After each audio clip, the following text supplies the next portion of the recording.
Greetings, everyone, and a warm welcome to another edition of Marketing the Invisible. My name is Tom Poland, beaming out to you, as always, from little Castaways Beach in Queensland, Australia, joined today by the erstwhile Jon Keel. Jon, welcome, sir. G'day. Where are you hanging out? Tom, it's great to see you again. I'm hanging out in Dublin, Ohio, which is a suburb of Columbus. Dublin, Columbus, Ohio. Perfect. Thank you, sir.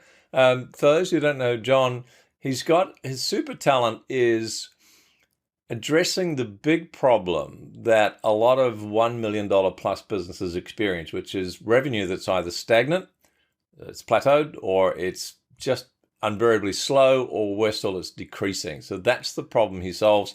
He's got 15 years experience of speaking with this. He's a very accomplished and professional and effective speaker in his own right, typically closing 30% more of the audience in the room, enrolling him into his program. So a lot we can learn from Jon. We are going to specifically today focus on the title, which is how to get quick wins within 90 days. Jon, our 7 minutes starts now, sir. Question number one, as always, is who is your ideal client? And you actually helped me with this about 6 months ago, Tom. It's mature business owners with seven-figure revenues. Perfect. Who want to significantly increase their revenue, boost their profits, and move away from stagnant or slow or decreasing revenue growth. Ooh, chills on my spine. That's just going to resonate with so many people. Thank you, sir. So let's talk about question number two, 6.5 minutes left. What's the problem you solve? Well, I give my clients, Tom, a predictable revenue generating system. In essence, a machine that produces results over and over and over. And I've done that for the last 20 years. And boy, folks, that repeatability, the relentlessness, the systemization of the actions that give you the outcomes, that's really where the money is, and it's also where you can help the most people, and it's also what you can sustain rather than wishing and hoping and praying. So big validation for Jon's approach there, but also generally look for repeatable processes. Question number three, sir, under 6 minutes left, I should say. Share with us the typical symptoms that this business owner is going to be experiencing. We're looking at declining or slow or stagnant revenue, but what else is going on in their business that they would see as symptoms that would give them kind of a heads up to go, I need to find out more about what Jon's offering? Yeah, the business owner has pain. I mean, really frustration. They've seen things change over the last couple of years, particularly with what we've come out of.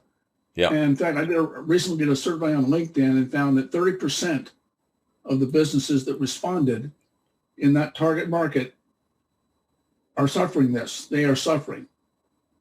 Right. Everyone's not growing. So obviously the stagnant, the declining, or the very slow business growth, but frustration. So the frustration is around, I guess they've tried a lot of things and it hasn't been working, hence the frustration. So that might bring us nicely to question 4, 5 minutes left. What are some of the common mistakes that these folks are making before they find your solution? Well, over the last 5 to 7 years specifically, I have found 3 big ones that stand out. And the first one is their messaging is confusing. And I believe if you confuse, you lose. Right. They've positioned themselves as the hero of the story, so to speak, where their customer or client, quite frankly, doesn't really care about them.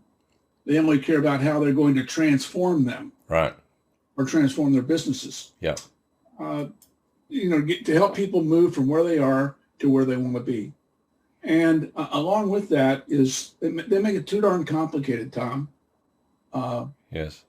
What you do, how you do it, and how do we work together are the 3 questions that most people need to be focusing on to address with their questions. Keep it simple, stupid, so to speak. Mm. Any other common mistakes that you see? Here's number 2. The second one is that people are acting like amateurs when it comes to building their businesses. It's similar to a little league baseball player trying to compete in the major leagues. As we say down home in Arkansas, that dog don't hunt. And it's really not even a fair comparison.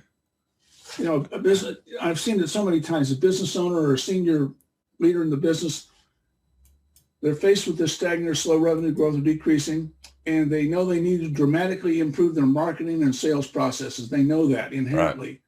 and they read a marketing book or they go to a weekend seminar where they get good information and they get all excited, and then they lay out a plan of sorts, maybe develop a strategy, probably not, and then they execute. And then several months later down the road, they throw up their hands due to their lack of success, and they quit. And there should be no surprise, because they're an amateur playing against professionals, and you'll never win.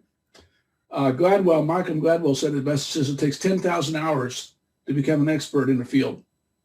And I can share in my 24 years of working with almost 1,300 clients, I've definitely put in my 10,000 hours. Right. Plus some. And growing a business, as you know, with your business, it isn't easy. It takes a lot of hard work. It takes determination. It takes not giving up. Plus, you have to know what you're doing. And I've learned that in my years that I don't know it all. In fact, I still pay people every month to help me. I need the expert assistant, somebody I can trust. And I still do it, as I said. And an early mentor told me, he says, do what you do best and outsource the rest. And that's what I do. And that's what some of the... Sorry, go ahead. I'm sorry? Go ahead. I was going to say, number three, they don't realize that without a good roadmap, you have a good chance of getting lost.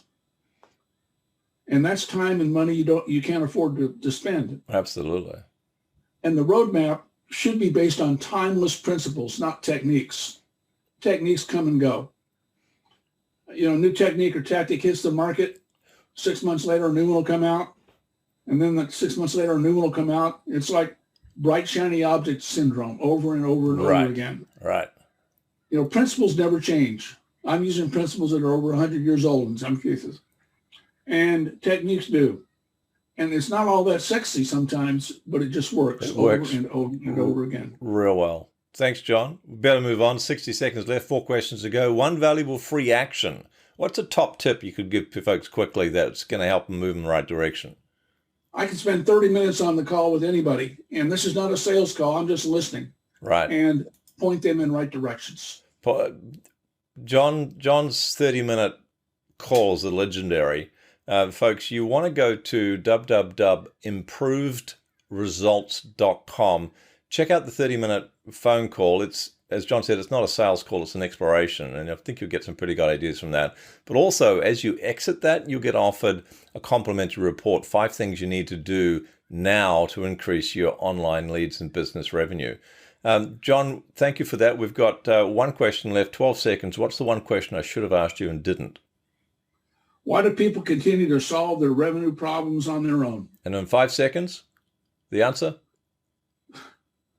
Because they have pride, or they just don't know that they don't know. Right. Jon Keel, thanks so much for your insights. Appreciate it, Tom. Thanks for checking out our Marketing the Invisible podcast. If you like what we're doing here, please head over to iTunes to subscribe, rate us, and leave us a review. It's very much appreciated. And if you want to generate 5 fresh leads in just 5 hours, then check out www.5hourchallenge.com.